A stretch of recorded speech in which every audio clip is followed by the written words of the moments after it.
This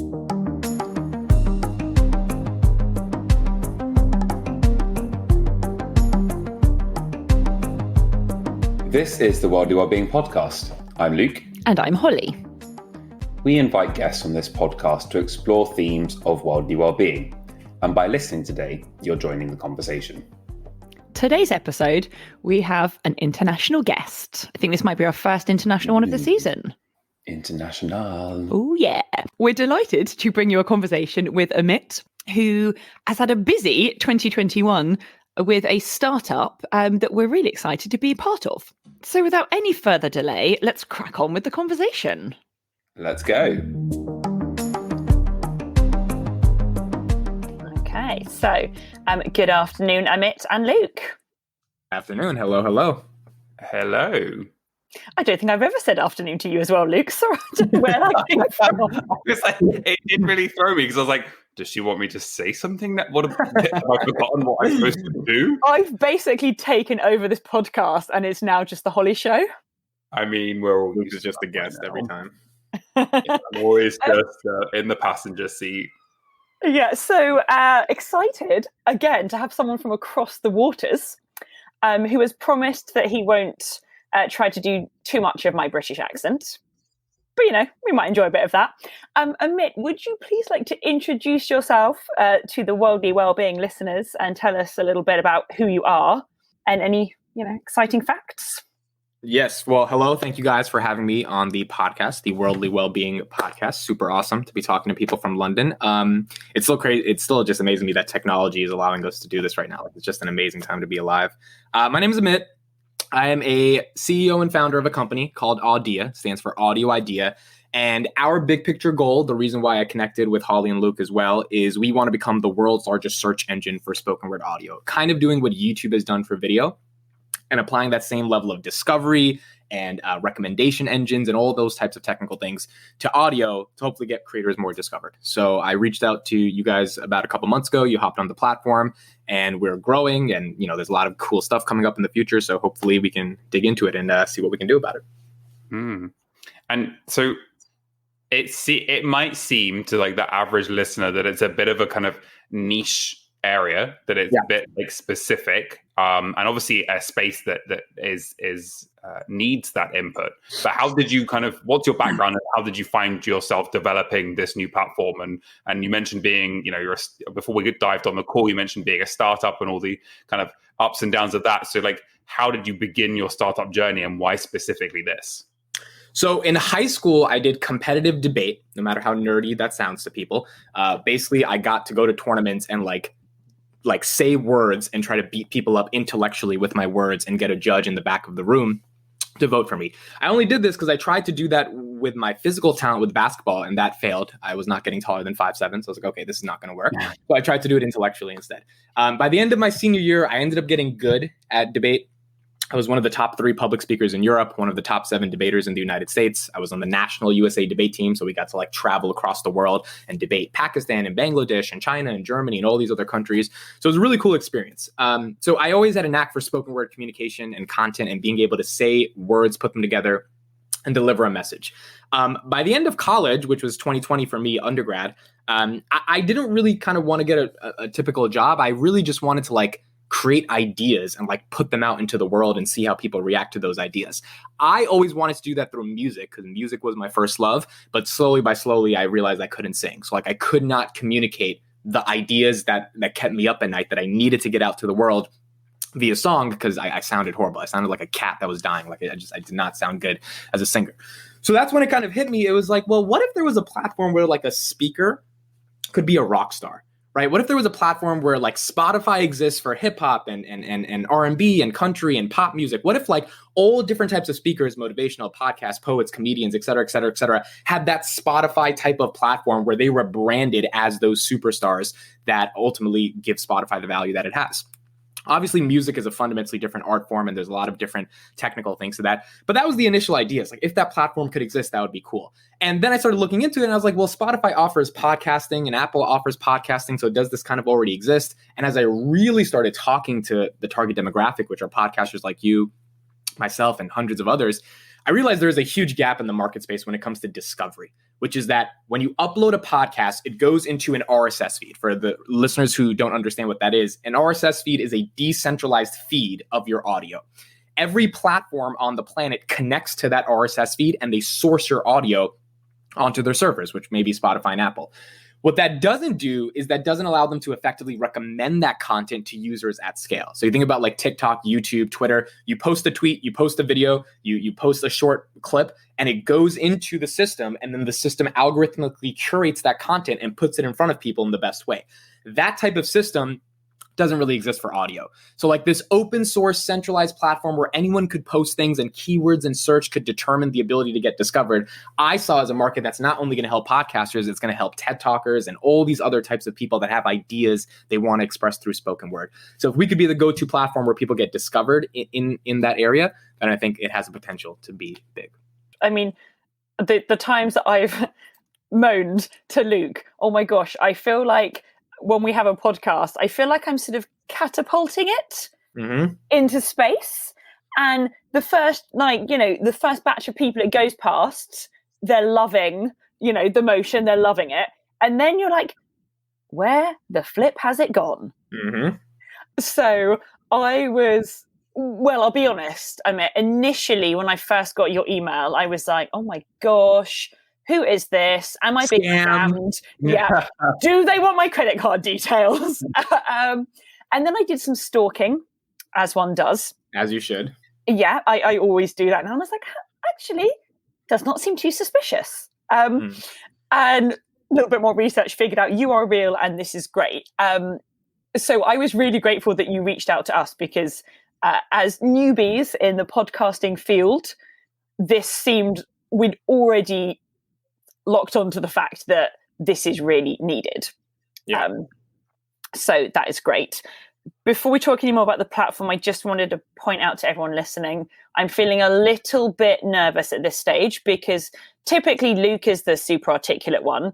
But not only do I have super articulate Luke, I also have verbal boxing champion. I've never heard someone describe public speaking debate as verbal boxing. I feel like that makes it sound way cooler. But I just want to come back to that as well, because growing up in the UK, we were fed a steady drip diet of like American TV. It's what was on our TVs as kids. And, the things like debate team and stuff like that, we just never had. I mean, not in my school. It's not like a thing that just really exists in the UK. And you'd always watch it and go, what is this? Like, what are they doing? Because it's really niche, but there's a huge global community about it. In fact, London in the 2016 World Championships, London won on a 6-3 decision the final round. And you probably didn't even know that, right? But it's so niche, but it's so big. It's like, it's weird. Yeah. But I think that does speak to like this kind of the power of the spoken word, and like Holly and I come at it from different perspectives and different very similar backgrounds, but very different kind of approaches to it now. But the power of spoken word, whether it's through kind of poetry and art in that sense, or in kind of contemporary context of the podcast and conveying ideas, connecting people around key themes and key conversations is so powerful and can be so transformative. And I think what's exciting about what you're doing is tapping into that and hopefully making it easier for people to engage with that. Yeah, I mean, that's the idea. It's like technology has not caught up to the audio revolution, in my opinion. And that's because over the past 10, 15 years, we've had a way of distribution that I think has been antithetical towards discovery. And it's kind of just been how it is, but things have to evolve at one point. And, Spotify and Apple in particular, I think it's very important for listeners to understand, because someone who's listening to this still might be confused. They're like, well, Spotify's doing this, Apple's doing this. They have all the audio. Why are you so special? Why are you needed? It's really important to understand those two platforms have made it very clear they are going down a route that is more Netflix of podcast versus YouTube of audio. And what I mean by that is Spotify has over 700 exclusive podcasts on their platform and almost 100 million, not exclusive, but premium songs on the platform. There is one home feed on your iPhone or your Android device, right? So the content that people are going to discover, it only happens if it shows up on your feed. Either you, Luke and Holly, drive traffic to the content, which is incredibly difficult because you have to do a lot of marketing, or it organically pops up. And when Spotify and Apple that have partnerships with Marvel and Wall Street Journal and Gimlet Media and Joe Rogan and Call Her Daddy have all this premium content they've paid upwards of hundreds of millions of dollars for, plus the record labels need their royalty stream. So when Justin Bieber puts out a new song, if that's not on the home feed, that record label is going to chop the head off of Spotify. There is just no space on those existing platforms for average audio content, which is you and me, which is the random guy from London talking about weight loss, and he has a small weight loss podcast to show up on the home feed. On YouTube, they have no bias, right? Because it is a keyword algorithmically search-driven platform. If you search for weight loss, that person can pop up even if they have 30 views, and it happens every day when I find new content on that platform. So if that existed for audio discovery, that I think fundamentally differentiates us from Spotify and Apple. And going back to your point, Luke, it brings spoken word rock stars into the mainstream. Because I think if you've got an amazing TED Talk idea, right, like a 7-minute idea, it's killer. It can get 20 million listens and change the trajectory of your professional life. If you don't get invited to the TED Talk stage, which is incredibly exclusive to get there, right? Like, and the tickets cost $50,000 to show up to that conference, then you're never going to be able to express that idea, right? Where are you going to post that idea? How is that idea going to become magnetic and attract the attention that you need? If there is a platform that is built for those ideas, serving those ideas at scale on the side of the creator, then I think that platform can really benefit a lot of people and usher spoken word rock stars, podcasters, or poets into a new light.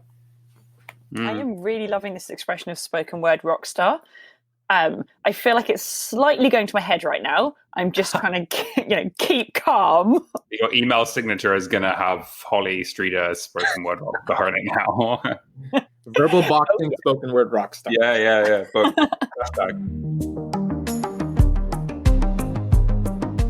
So what I'm also think is really important that I guess the platform is doing is bringing a level playing field. Yes, it is attempting to do that. Yes. Yeah, which, actually, there's a lot of people out there in the world, and there's a lot of people with great ideas and great audio, and there's a lot of people with, complete crap. That could have been us at one point. I like to think people don't think that now. But that doesn't mean that people shouldn't have a chance to be heard. I know it's actually sounding quite deep, but I guess, we all deserve the chance to be heard, whether or not we're liked or whatever. So I think that's I think that's a really important aspect of what's happening there.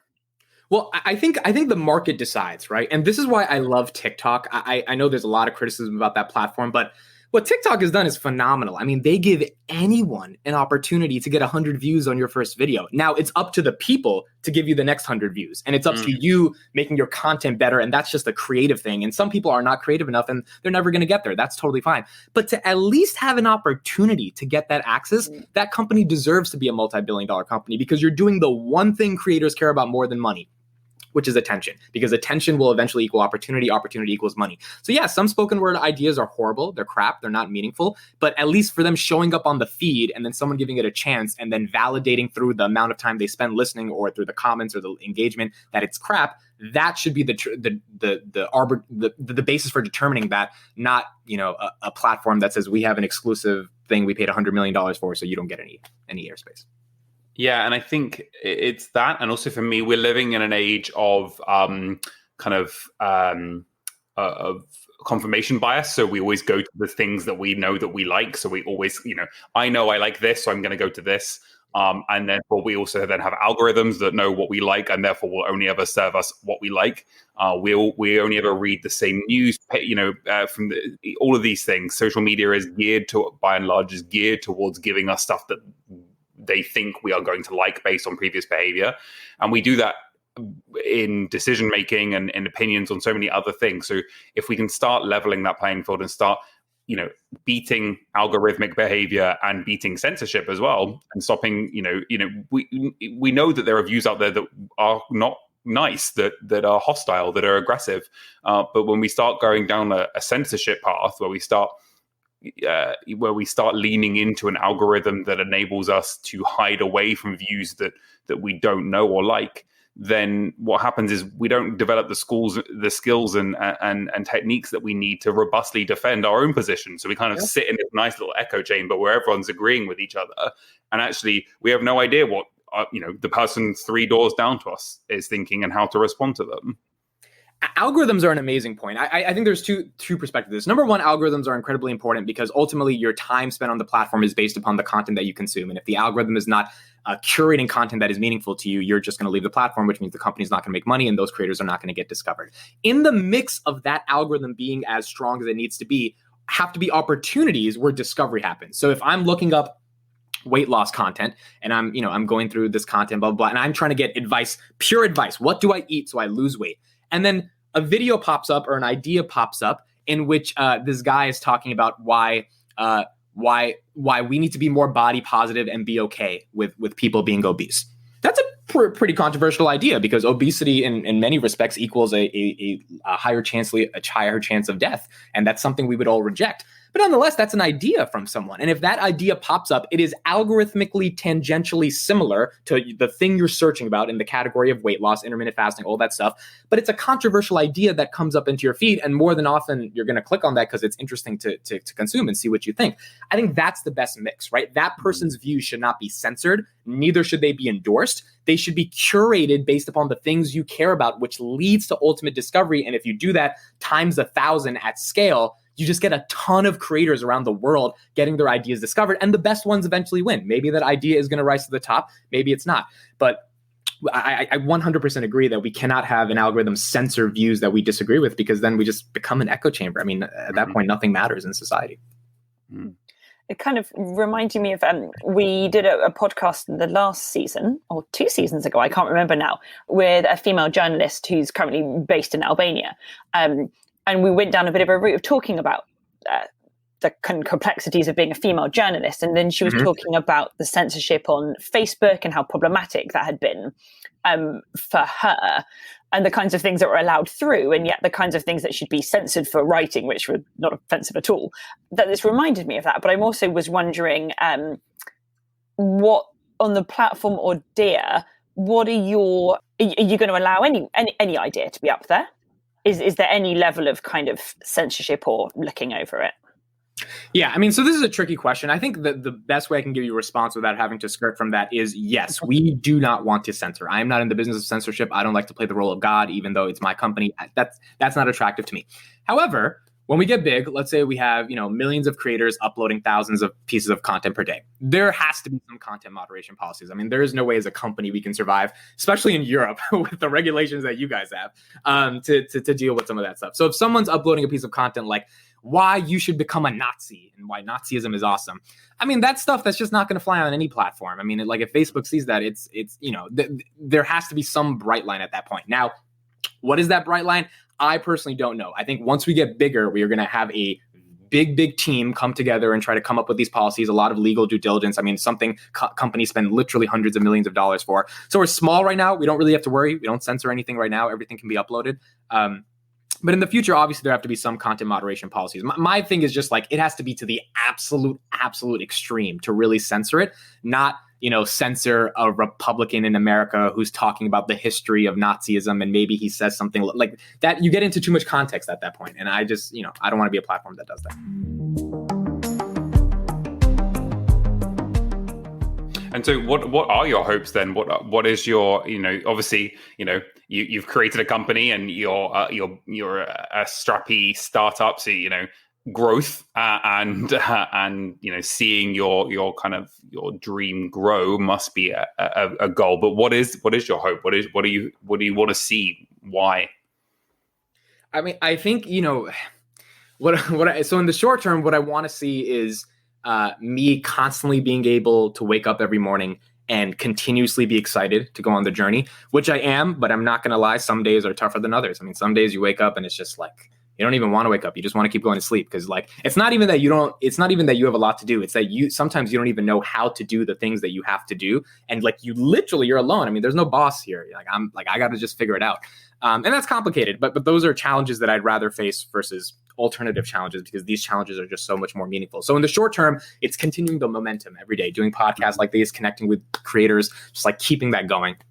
Long term, I genuinely think we can become a company that brands speakers as rock stars. I mean, that is the initial goal, because the sort of underlying foundation for Audea is I always wanted to be a rock star in music. And that dream was stepped on by this physical, by this unphysical talent that I didn't have, which was the voice that I needed to be able to achieve that. So the beauty of debate, the beauty of public speaking, the beauty of spoken word is that you don't need talent. You just need dedication, hard work, committing to the craft, learning more about how to express ideas, but you literally do not need talent. You need a voice and the ability to structure ideas. I think if we could give more people in the world that have spoken word ideas a platform and access to discovery mechanisms in which they get discovered, I think there's a world in which a spoken word rock star is selling out Madison Square Garden, just like Adele is, or just like I think that's a real thing. Like imagine, releasing a speaking album of 10 different songs that are like my talks, and each of those talks, reach 20 million people, just like each of the songs on an Adele album reach 1 billion people or something. And then you sell out Madison Square Garden for an hour and a half, and you're walking back and forth on the stage, giving a keynote just like a singer. Like that is that ultimate goal that 10 years from now, if that happened, I could die very peacefully, because I'm like, wow, we created a platform to facilitate that. And that would be awesome. So I guess that's the macro level goal. That's really, please don't die in 10 years. I feel like you've got a lot more to go.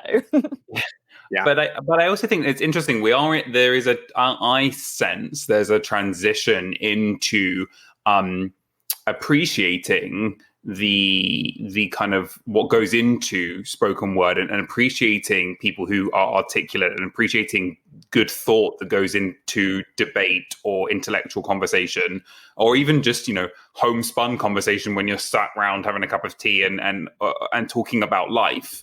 And I think we've seen that, and there's kind of been a transition from some kind of some famous celebrities like Russell Brand, who kind of honed their craft in comedy and in kind of dalliances with acting, but now are moving into spaces of speaking their truth through various different platforms. And then not only now doing the comedy gigs, but also doing the kind of almost what you were beginning to articulate there, that might not be selling out Madison Square Garden, but there is an element of they're not just doing comedy anymore, they're speaking. And they're a thought leader in some respects. Yeah, absolutely. That's an articulate way to put it. And I think we're seeing that now. We're moving into that space where we want to hear what these people have to say. And again, we're not always going to agree with them, but we still want to hear them, and we still want them to have the space to do that. I think in 10 years, if a 4-minute idea is treated almost the same as a 4-minute song, like a 4-minute song can reach 1 billion streams on Spotify. I don't think we're at the point where a 4-minute idea can reach 1 billion streams, because once you listen to it once, you're not going to listen to it again. But can it reach 100 million people? I don't think we've had like a 4 or 5 minute idea actually reach 100 million people. Maybe like Steve Jobs' graduation speech, maybe like the Martin Luther King speech, maybe some religious tech. But like an average person who says an idea, just like an average singer can go viral on Spotify, I don't think that happens. And I think if Audea could be the technology at the center of that, then that could lead to a lot more Russell Brands, and just, that's better for the world, having more opportunity, more thoughts. It's really interesting, because when sometimes I realize that when I think I'm singing along to a song, I actually don't know half the lyrics. And I mean, I'm an awful singer, so I'm la-di-daring anyway. Or you realize actually what I thought the lyrics weren't that at all. So it's interesting how we really we feel like we connect with a song, and we think we're connecting with something with words, but actually the words are just sound. Whereas I guess you do have to engage more with a podcast, with a TED talk, with anything, with any spoken word. There is a different level of engagement, but there's also the potential for that to have those words to have actual power rather than just sound. Well, so music is really interesting, because music has a transcendental element towards it, which is the actual rhythm, beats, piano, whatever is in the background. So like the lyrics can be absolute horrible, but if the song hits, I mean, it can go to a different stratosphere. Now, the best songs are when the lyrics hit the song at the right moment. A sad song has a sad piano melody and sad lyrics, and it comes together, and I think that can be absolutely transformational. But speakers, people like you and me, I mean, we don't have that luxury. We have to constantly say stuff in a meaningful way every second of the auditory experience that a listener is engaging in order to keep their attention, because we don't have a good drum sample in the back. So yeah, I mean, I like engaging with spoken word requires a level of more commitment and attention. But it also, the upside of it is really big. I mean, you listen to a motivational talk that can change the trajectory of your life, whereas some motivational songs, maybe it was just a good rhythm and that's why you enjoyed it. So yeah, I agree with you. Yeah. And I'm kind of wondering, because I think I know you both have more experience in the world of speaking. I just talk a lot, but most of it is drivel. What is drivel? What does drivel mean? Oh, that's a real Britishism. Oh, is it? I mean, drivel is just kind of meaningless nonsense. Drivel. Drivel. Like it just, it kind of like implies like it just keeps going on and on. Like it's just constant. Yeah, which, is the voice in my head as well as my own voice sometimes. But you self-deprecate yourself a lot, Holly. I feel like that's like a way for you to be funny, and it works. It is funny. I think you should do a comedy set one day and just self-deprecate yourself the whole set and see what happens. Thank you. Oh my gosh, I might do that. There we go. Listen out for Holly on the comedy stage.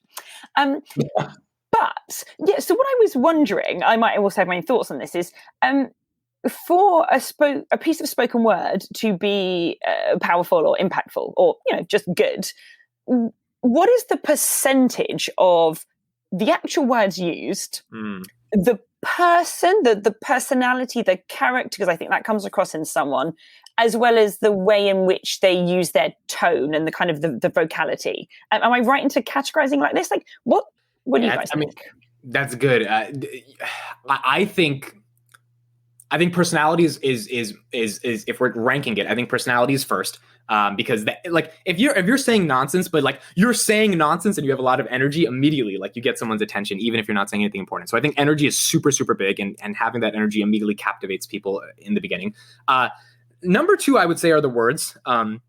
And the actual stuff you say. Now, tonality and vocality and all the other inflections of your voice, things like that, I would rank it at the bottom. But that stuff influences the words that you say in order for those words to be meaningful. So like if you're trying, to motivate someone and you're trying to say things in a way that captures their attention to get them to change how they're perceiving their life, taking pauses in between saying something or getting higher on one word and getting lower on one syllable, all of that has like a dynamic effect, just like a drum beat or a piano sound. I mean, you're using your voice literally as an instrument at that point, but I think the words you say have to be captivating. Otherwise, if it's BS, it's BS. I mean, there are some comedians that I've seen talking on comedy on Netflix, and it's just like they have all the theatrics and animation, but they're not funny. They're not saying, like, the punchline is not punching. So I think words ultimately matter. Personality is super important. But you've got to put together an idea. And that's the hard part. That's what debate taught me. It's like, how do I put together an idea that makes sense? And that's, I did debate for 7-8 years, and every month we had a new topic, and we just had to put together ideas in a short amount of time in a way that made sense. And we literally knew if it made sense or if it didn't make sense because we had a judge at the back of the room who either voted for us or didn't vote for us. And a lot of times it wasn't because, you were energetic. It was because I don't understand that argument. And I think the best podcasters, the best communicators are people that can structure arguments in a meaningful way and then deliver them with succinct delivery. But the structuring of the argument is akin to structuring lyrics of a song to make sense. Yeah, I like that. Just changing track slightly and thinking about kind of like, we've mentioned interconnectivity and we've mentioned like the power of technology, like being able to do this. Have you given any thought to kind of, we live in a globalized landscape. What does it look like to communicate in different languages or to, I guess primarily in different languages in this context? And what would it look like for your platform to be able to be the central point for those as well? I think it's kind of very similar to what YouTube does, right? So like YouTube has YouTube Canada, YouTube London, YouTube India, YouTube Brazil, and a lot of the content that's uploaded to that platform is native to the population that's going to consume it. Primarily because, YouTube's getting 500 hours of video uploaded per minute. So they have like 725,000 new videos a day. So it's a lot of stuff to filter through. So if they started showing me Brazilian videos, I click on it. Sometimes I watch it because I'm weird and I just watch these people talking a different language because it's interesting to me to just see these people communicating in the same way. But I don't understand it, right? So I'm not getting any value of that content. So I think, being able to filter through the content and having Audea become so global that someone from India is accessing Audea, but they're accessing Indian Audea content with the occasional mix of all these other different perspectives, as long as we can tell they're able to understand it.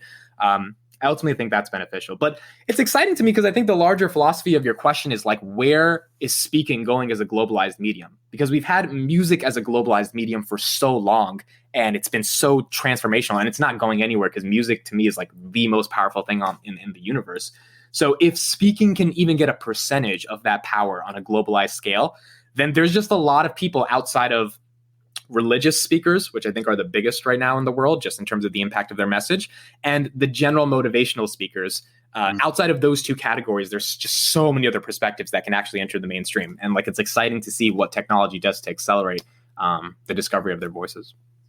Yeah, absolutely. And I think the interesting thing about language as well is that it when you study a language, you learn that actually it's not just about the words that you're saying, it's about the meaning behind the words too. And actually, we explained what a British phrase was earlier, but there are so many of those in different languages. And so communication is also about and conveying concepts and ideas. Yeah. It's also about the words that are used and kind of the cultural significance behind them. Yeah. And I think when we come from a particularly English worldview or an English speaking worldview, we lose sight of the fact that actually, language is powerful in locality because it's conveying ideas beyond what the words themselves mean. Right. And I think as native English speakers, we need a bit more of that awareness because we tend to just see everything through a very kind of Anglo-centric worldview, right? And how we use language, but actually, how the Japanese use language or how parts of Southeastern Europe use language is very, very different to how we use language, and that conveys concepts and ideas that we just it's not part of the way that we speak. Right. And I think the more that we can kind of get to grips with that, the more we're open to these different ideas and different ways of engaging with one another. Yeah, I agree. I mean, technology is going to accelerate a lot of different angles at how we understand language in the coming years. And I don't know, I'm excited for it. I'm gonna see what happens. Maybe Audea is at the center of the technology facilitating that. Maybe we're not, but it's going to be interesting to see what happens. Let me ask you guys a question. What challenges have you guys had in terms of marketing a lot of your content? Has there been challenging? Have you guys found some channels that work? Yeah, it is. I think maybe frustrating is probably one of the words I would use, because I think what we sometimes find is, or we had this conversation earlier, Luke and I, that the quality of your product doesn't correlate with the volume of people listening. Yep. So that's the most frustrating thing. We're not out here to be like, hey, we're the top podcast, but we think we have a good product, and we think people enjoy listening, the people who do listen. But actually, it's quite challenging to try and find the spaces in which, and also we're not like Instagram influencers. So we don't come with that many friends or followers. We come with some friends. Like most people. Yeah. So I think that's something that is really opened my eyes to like, wow, there's a lot out there. But also I realized, oh my gosh, I must be missing out on thousands of really cool or interesting or unusual podcasts. Like, I would love to listen to, Luke and I in a random town in some other, another country. I'd love to listen to like a version of us and see what they're doing, get some ideas. But how to find that is a challenge. Mm-hmm. Yeah, no, and in your story, I was on a Zoom call with 700 podcasters from like December 2020 till April when we launched. And it was the same story every time. People were like, I know I've got a good product, but like, I'm using Twitter, I'm using Instagram, I'm using Facebook, but those platforms are very saturated. Using YouTube's very saturated. Like, I just don't know where to find more people. And it's like, it's crazy because there's 5 billion people online. But then you realize like you've got this good product. The other problem is it's audio. So trying to drive traffic on these visual attention deficit platforms to something audio related is just incredibly difficult if you don't have the level of influence that some of these higher podcasters do, which is why, 95% of people quit after 10 episodes because they're like, screw it. Like there's no growth in this. There's no point of doing it. And I think a few percentage of that is lack of perseverance and creativity. I think a bigger percentage is you're posting and you're not seeing it enter into an arena in which there's at least a chance for someone to come across. Because again, if it's on Spotify and Apple, it's just stuck there. Like Spotify is never going to put it in the front of the home feed of someone. So yeah, your problem is really big and it's really strong. And yeah, we got to try to solve this damn problem eventually. Let's do it. And Amit, thank you for reaching out to us. Can I make a little suggestion that maybe we get a little sticker or some kind of little badge that says, I was one of the first. Were we in the first? What? Well, you guys are verified on the platform. Worldly Wellbeing. You guys have a check mark. Yep. Yeah. So one of the first verified members, so that one day when Audea has taken over the world, we can have a little badge to prove it. Yeah, and so now when we signpost people to say where they can listen to us, we've got an extra string to that bow. Oh my gosh, we're going to have to rethink our entire ending to every podcast. Which is going to throw everything, because that is a well-rehearsed script. Yeah, I mean, one thing is, like, early creators, we're actually trying to make sure you guys get discovered. I mean, we have a list of the people who signed up in the first couple months, and it's like, we're not forgetting no matter what. Because, you guys took a chance on us when we were small. So when we get big, we're going to make sure you guys are rewarded for that, for sure. Gosh. We'll send you some cake from England as a thank you. Okay. As long as there's no dribble on it, that's fine. Amit, thank you so much for your time today and your energy. It's been really great to kind of hear your insights, and your passion, I think, has been really conveyed. So thank you for that. It's been a really enjoyable conversation. Thank you, Luke and Holly. I appreciated it. This has been great. Thank you. And look forward to hearing where Audea gets to. Okay. If anyone wants to sign up, audea.io/register. Click on it, check it out, check out the platform. The app is on iOS, AUDEA. And yeah, I'll see you guys next time. Thank you, guys. And we'll make sure that all goes into the show notes as well. Yeah, we'll pop it all in there. All right. Cool. Thank you so much. I'm going to leave, guys. Thank you so much. I appreciate it.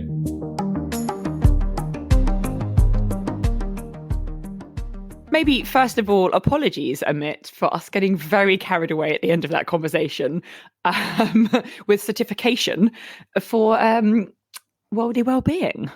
I feel like that's a very us thing. I think it's quite British, but I also think it's a very us thing to, enjoy some kind of certificate or authoritative rubber stamping of something. It's like legit. We want it to be legit.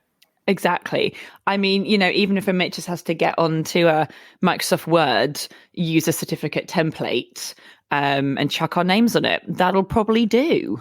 I'm probably quite happy to just do it on Canva ourselves and then just get him to attach a signature or something. Anyway, not the point of the conversation. If any listeners out there have any certificates that they would like to send in to us, feel free. If you don't remember how to contact us, we're going to remind you now. We have the shiny new website, worldlywellbeing.org.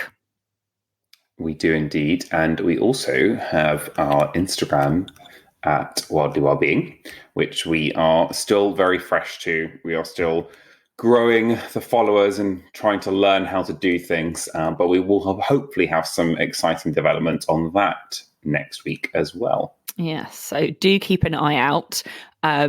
Do follow us, because we want to look like we have a few more friends, which we do. But yeah, please head on over, double tap and follow. Yeah, and I think as we continue to grow, it's really encouraging to connect with people like Amit and others who are doing really inspiring and industry shaking things up a little bit to kind of get this power of spoken word out there more.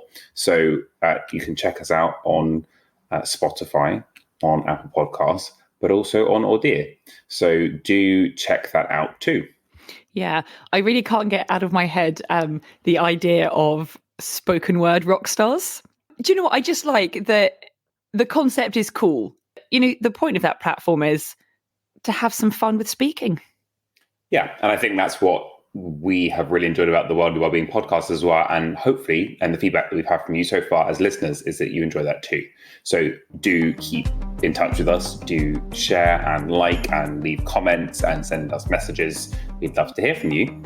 And coming soon, a new episode of the Worldly Wellbeing podcast, which we will announce very shortly. Yes. Have a little look on the Instagram. We will do a little teaser towards the end of the week. So you will find out basically who's going to be the next guest. So thanks again for listening to the Worldly Wellbeing podcast, and we look forward to bringing you more joy in the not too distant future. Yeah. See you next time. Bye-bye. Peace. Ciao.